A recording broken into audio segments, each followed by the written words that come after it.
everyone. Today we are going to discuss another very interesting question and a very interesting approach, and that for this question. And the question states that we have been given an array A, and we need to find the majority element in that particular array. Now, what is a majority element? The element is called a majority element if it occurs more than n by 2 times in the array, where n is the number of elements in the array. So we are given an array A and with size n, we need to find an element that occurs more than n by 2 times into the array. So we need to see that it occurs more than n by 2 times. Okay, so let us take an example first of all, and then we can go ahead with the brute force or a very straightforward approach.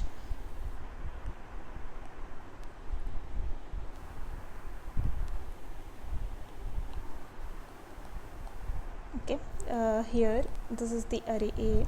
We see that 3 occurs how many times? 1, 2, so 2 times.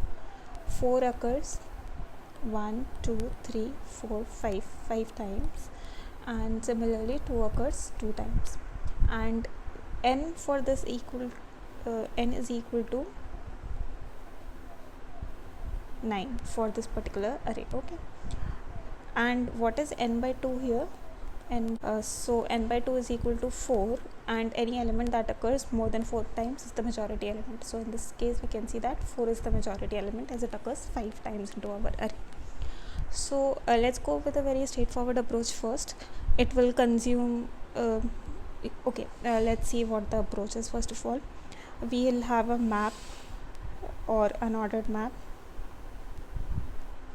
which will have a value to frequency mapping.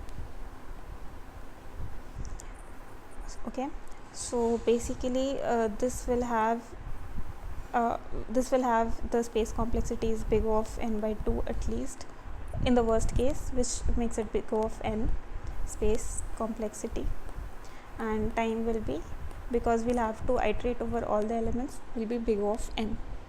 Okay, now let us first go with the pseudocode of this.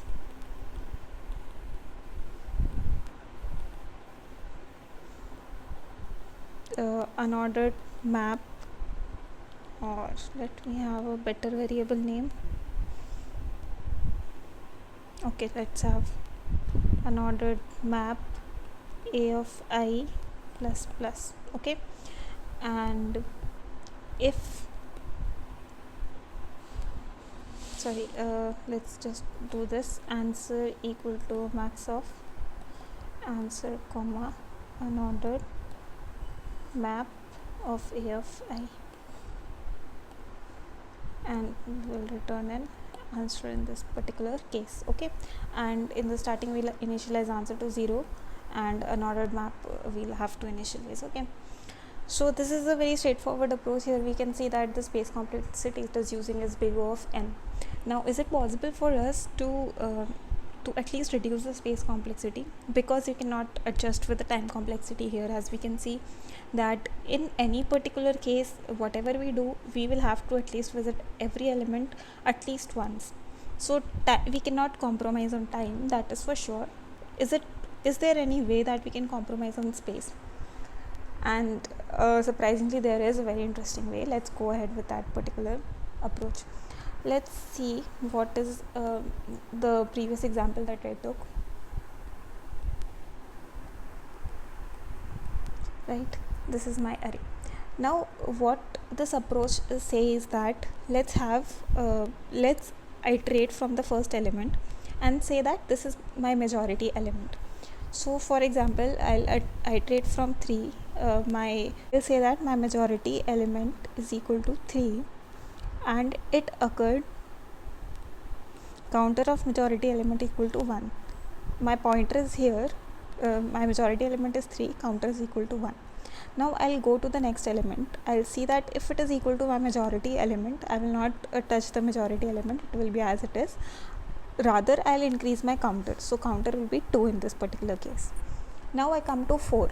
4 is not my majority element, which 3 is my majority element as of now, and 4 is not my 4 is not equal to 3. So what I will do is I will decrease the counter. The counter is gone to 1. That means that for we have 2 3s up till here and one non-3 number. That means up until now also 3 is my majority element. If I encounter any one more number that is not equal to 3, that means that up until now I saw 2 elements which are 3, 2 elements which are not 3. That means it cannot be a majority element as of now. Let's see what will happen when I move to 2. When I move to 2, I see that it is not equal to my majority element. I further decrease my counter to 0. In this case, counter has gone to 0. Now I come to 4. In this case, my counter is already 0. So whenever my counter is 0, I will assign my majority element to 4 and counter equal to 1. Okay. Now I'll go to the next one. Here also I will see that it is equal to my majority element, so counter will be incremented to 2. Now 2 is here. I see that it is not equal to my majority element. I will decrease my counter from 2 to 1. Now again I go to 4. It is equal to my majority element. I increase my counter to 2, and as such for this particular thing also I will increase my counter to 3. So I see that from this to this, 4 were occurring 4 times and 2 occurred only 1 time.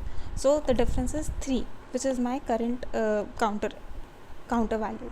So I can just at the end of this I can return my majority element. In this case, only the space that I am consuming is majority element and my counter, which is a constant space. Let's see how the code for it works. Let's assign my majority element to anything, doesn't matter, counter to 0, this matters. So for I equal to 0